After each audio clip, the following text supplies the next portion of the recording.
کوئی شکر کی پٹی بھی باندھ نہیں تھا. حضرت ایوب 18 سال بیمار رہے. زوجہ کہنے لگی دعا کر لو تو آپ فرمانے لگے بی بی سے کہ صحت کتنی دیر رہی؟ اس نے کہا 60 سال. تو آپ فرمانے لگے ذرا بیماری کو بھی 60 سال گزر لینے دو پھر دعا بھی کر لیں. یہ دعا کی اللہ، یہ لفظ کہے اللہ نے صحت دے دی، تندرستی آ گئی. ایک دن گھر میں بیٹھے بیٹھے زوجہ کہنے لگی کہ ایوب یہ بتاؤ دکھ اچھے کے سکھ؟ آپ فرمانے لگے سارے دن ہی اللہ کے ہیں پر دکھ بڑے اچھے تھے. مجھ سے پوچھو تو دکھ بڑے اچھے تھے. کہا کس طرح؟ تو حضرت ایوب فرمانے لگے جب میں بیمار تھا تو 24 گھنٹے میں ایک دفعہ میرا رب میرا حال پوچھا کرتا تھا. ایک دفعہ میرا اللہ پوچھتا تھا ایوب تیرا حال کیا ہے؟ فرماتے ہیں 12 گھنٹے تو لذت ہی رہتی تھی کہ میرے رب نے میرا حال پوچھ لیا ہے، اور اگلے 12 گھنٹے میں انتظار کرتا تھا مالک حال دوبارہ کب پوچھے گا. فرمانے لگے اب صحت تو ہو گئی ہے اور اب میرا رب میرا حال تو نہیں نہ پوچھتا. بھائی مشکلات جو ہوتی ہیں وہ تو تجھے سجا دیتی ہیں، سوار دیتی ہیں. تجھے یاد آتا ہے کوئی اپنا، جب تجھے درد ہوتی ہے نا، تکلیف ہوتی ہے، پھر تیرا دل کرتا ہے کوئی کندھا ملے جہاں میں سر رکھ کے رہوں. پھر اسی لیے تو کسی درویش سے کسی نے پوچھا تھا اپنا کون ہوتا ہے؟ تو کہا جو تجھے دکھ کے وقت یاد آئے وہ تیرا اپنا ہے. جو تجھے عین آزمائش کے وقت یاد آئے اور تجھے اس کا نمبر فوراً تیرے موبائل پہ چلنے لگے وہ تیرا اپنا سجن ہے جس کو تو دکھ کے وقت یاد کرے. تو بھائی مشکلات کے بعد جو اللہ آسانی دیتا ہے. حضرت ابراہیم کو آگ میں بھی پھینکا گیا، حضرت ابراہیم علیہ السلام کو ستایا بھی گیا، نکالا بھی گیا، لیکن جب ان مشکلات سے گزرے تو میرا رب فرماتا ہے وَإِذِ ابْتَلَىٰ إِبْرَاهِيمَ رَبُّهُ بِكَلِمَاتٍ فَأَتَمَّهُنَّ قَالَ إِنِّي جَاعِلُكَ لِلنَّاسِ إِمَامًا. کہا جب ابراہیم پورے اترے تو پھر ہم نے انہیں امام بنا دیا. یا اللہ کس طرح کی امامت دی؟ فرمایا میں نے اتنی اعلیٰ شان عطا کی ہے کہ اپنے لاڈلے رسول کو جناب ابراہیم کی نسل میں پیدا فرما دیا ہے. میں نے مصطفیٰ کو ان کی نسل میں پیدا کر دیا، قیامت تک کے لیے ان کا وقار بڑھا دیا. اللہم صلی علی محمد وعلی آل محمد کما صلیت علی ابراہیم وعلی آل ابراہیم. ان کی عظمت بڑھا دی اس لیے کہ جب وہ آزمائش سے گزر کر کے آئے پھر جو آسانی دی. میرے نبی پاک صلی اللہ علیہ وسلم نے دین ابراہیمی کی بہت ساری چیزوں کو رکھا، کہا میں ملت ابراہیمی پہ ہوں. جب کوئی مشکلات کو عبور کر کے آتا ہے، جب کوئی تکلیفیں سہ کر کے آتا ہے، اس کے لیے جو اجر ہوتا ہے، اس کے لیے جو پھر اللہ کتنی ذرا بڑی توجہ کیجئے گا. لوگ سمجھتے ہیں فلاں آدمی مشکل میں ہے تو شاید مشکل میں ہی رہے گا، فلاں آزمائش میں ہے تو شاید آج. میرا اللہ فرماتا ہے ایک مشکل دے کے میں 2 آسانیاں بھی دوں گا. تم مشکل دیکھ رہے ہو، مشکل نہ دیکھو، وہ جو اس کو بعد میں آسانی آنے والی ہے اور ڈبل جو میں اس پر نعمت کرنے والا ہوں اس کو دیکھو.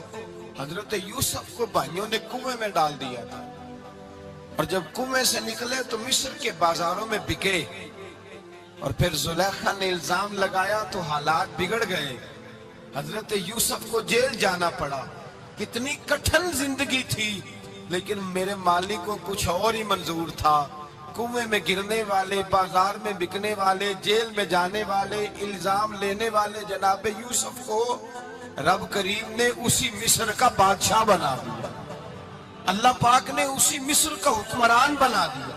یاری تیری سونا ہے پر ازمیشاں تیریاں اگ. اے سونا پرکھیا جاوند آئی پہلو نال اگاں دے لگ. اس کے لیے تھوڑا سا جتن کرنا پڑا، تھوڑے کٹھن حالات سے گزرنا پڑتا، تھوڑی آزمائشوں کا روپ دیکھنا پڑتا. ہم چاہتے ہیں کہ ہمیں چھیڑے کوئی نہ کوئی تکلیف نہ آئے، کوئی آزمائش. یہ ہو نہیں سکتا میرے بھائی. نامی کوئی بغیر مشقت نہیں ہوا. 100 بار جب عقیق کٹا تب جا کر نگی ہوا. ہم چاہتے ہیں کہ ہمیں کچھ بھی دقت نہ آئے، مشکلات نہ آئے. اور مشکلات تو انسان کو سنوارتی ہیں بھائی، وہ تو نکھارتی ہیں. کبھی پوچھا کرو جا کر کے کسی گندم کے دانے سے کہ تو کہاں سے ہو کے آیا ہے، کہاں سے نکل کے آیا ہے، تو وہ بتلائے گا کہ بڑے مشکل مراحل سے گزرا ہوں اور پھر اللہ نے مجھے طاقت دی ہے کہ میں انسان کے وجود کا حصہ بناؤں. تو بھائی کٹھن مراحل، آزمائشیں، تکلیفیں یہ انسان کو بڑا انسان بنا دیتی ہیں، یہ اس کے لیے ترقیوں کا پیش خیمہ ہوتی ہیں۔ ہمارے جوان پریشان ہو جاتے ہیں، عورتیں خاص کر کے اس بات پہ توجہ کریں، وہ بڑی جلدی غم لے جاتی ہیں، وہ کہتی ہیں جانے میرا کچھ ہوگا ہی نہیں، جانے میرا کچھ ہو ہی نہیں سکتا۔ میرے بھائی درجنوں اور بیسیوں لوگ ایسے ہیں جن کی اولادیں نہیں تھی لیکن نام ان کا ان سے بھی زیادہ ہے جو بڑے بڑے صاحب اولاد۔ حضرت خواجہ معین الدین اجمیری کو جانتے ہیں آپ لوگ؟ نہیں، جو جانتے ہیں وہ بولیں جانتے ہیں جی؟ لو جی کافی سارے جانتے ہیں، تھوڑے جی رہ گئے والے جانتے ہیں نا خواجہ صاحب کو؟ ان کے کسی بیٹے کو جانتے ہو؟ نہیں جانتے، نہیں جانتے، نہیں جانتے آپ ان کے بیٹے کو۔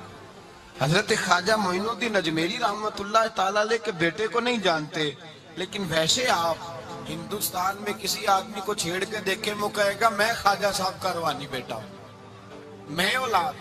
حضرت غوث اعظم رضی اللہ تعالیٰ عنہ کی اولاد کو کم لوگ جانتے ہیں، لیکن آپ ویسے کسی کو پوچھ کے دیکھیں 11ویں والا پیر کون ہوتا ہے، ہر آدمی ہاتھ اٹھا کے بتائے گا خدا کے فضل سے ہم پر ہے سایہ غوث اعظم کا، ہمیں دونوں جہاں میں ہے سہارا غوث اعظم۔ لوگ جھوم کے بتلائیں۔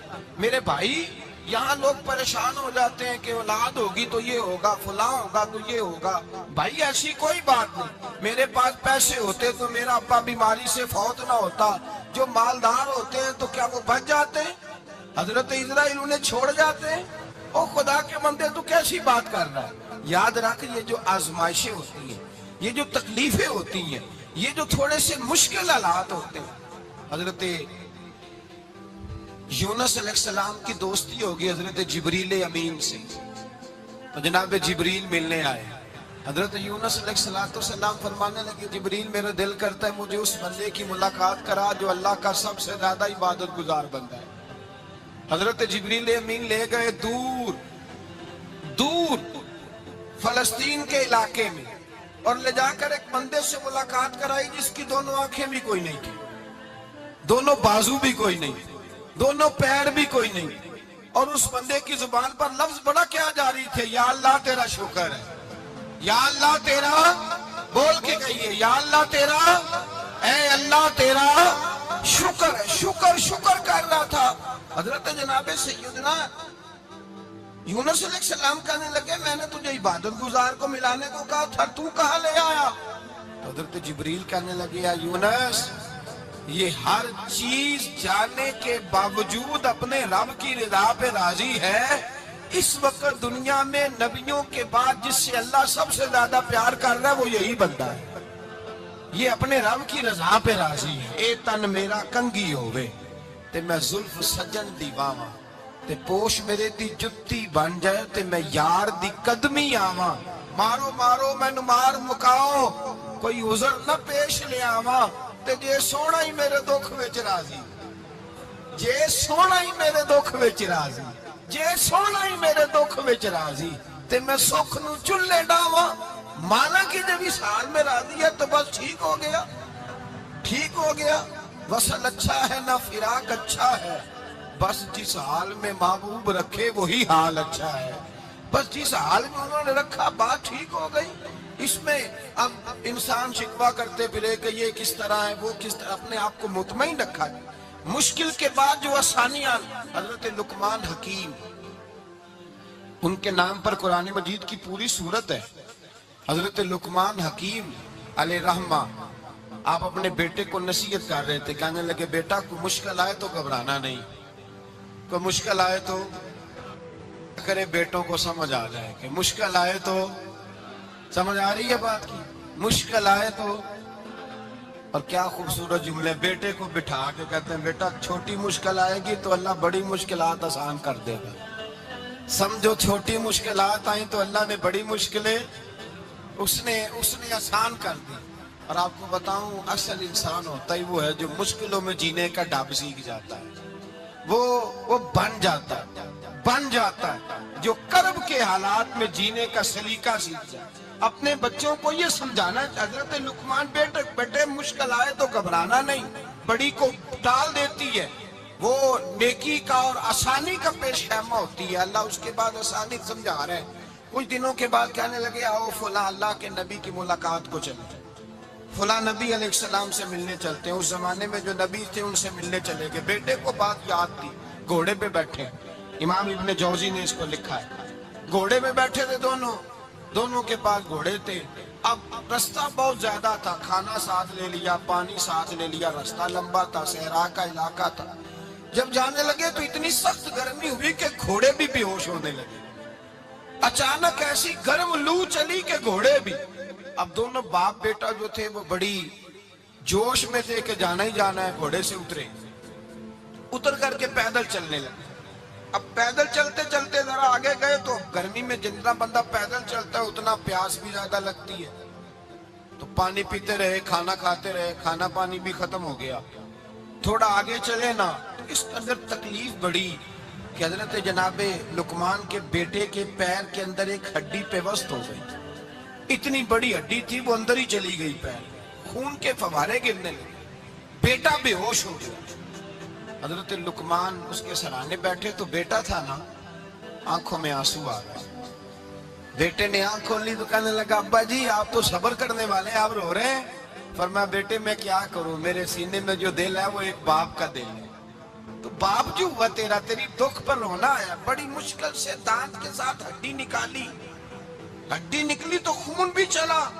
صاحبزادہ کہنے لگا حضور آپ نے تو کہا تھا ہر مشکل کے بعد آسانی ہوتی ہے، اور چھوٹی مشکل دے کے اللہ بڑی سے بچا لیتا ہے. تو ہم تو اچھے کام چلے تھے، مشکل پہ مشکل، مشکل پہ مشکل، یہ کیا ہے؟ حضرت لقمان کہنے لگے بیٹا نہ تو رب کی حکمتوں کو جانتا ہے نہ پوری طرح میں جانتا ہوں، لیکن جو میں نے کہا تھا وہ بات سچی ہے. فَإِنَّ مَعَ الْعُسْرِ يُسْرًا إِنَّ مَعَ الْعُسْرِ يُسْرًا. اللہ ہر مشکل کے بعد آسانی عطا فرمائے گا. اور فرمایا میرا ایمان ہے کہ ضرور عطا فرمائے گا. یہ بات کہہ رہے تھے کہ سامنے سے دھواں اٹھا. اتنا سخت دھواں اٹھا کہ آپ نے سوچا شاید وہاں بادیا وہاں جاتے. وہاں چلنے لگے تو پیچھے سے کسی نے آواز دی ٹھہر جاؤ، رکو.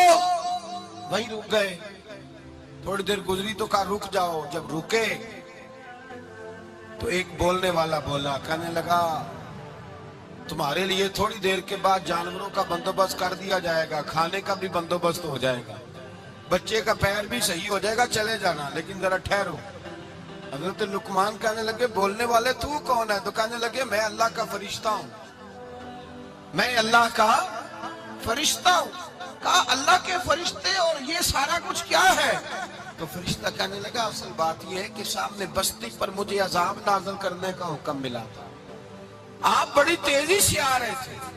میں نے رب سے دعا کی کہ اللہ اس باپ بیٹے کی غلطی کوئی نہیں، مہربانی فرما. رب نے پہلے آپ کو صحرا میں الجھایا، پھر میری دعا کی برکت سے آپ کے گھوڑے ٹھہر گئے، پھر میری دعا کی برکت سے آپ کا پانی ختم ہوا، پھر میری دعا کی برکت سے آپ کے بیٹے کو زخم آیا، پھر میری دعا کی برکت سے سامنے سے دھواں اٹھا. فرمایا یہ جو تمہیں مشکل پہ مشکل آ رہی تھی، یہ تو میرا رب تمہیں عذاب سے بچانا چاہ رہا تھا. یہ جو تمہیں مشکل پر مشکل آ رہی تھی تو میرا مالک تمہیں عذاب سے بچا رہا، تم سمجھ نہیں رہے تھے. حضرت لقمان نے بیٹے کی طرف دیکھا تو بیٹے کہنے لگے ابا جی بات بالکل سچی ہے. افضل الذکر لا الہ الا لا الہ الا. اور پھر پڑھنے لگے حسبنا اللہ و نعم الوکیل نعم المولا و نعم النصیر. یہ ورد ہونے لگے. بھائی جب تجھے مشکل آتی ہے، آزمائش آتی ہے، تو اس وقت سمجھتا ہے پتہ نہیں میرے ساتھ کیا بننے لگا ہے. اللہ تبارک و تعالیٰ چھوٹی مشکل دے کے تجھے بڑی سے محفوظ رکھتا ہے، چھوٹی بیماری دے کے تجھے بڑی سے محفوظ رکھتا ہے.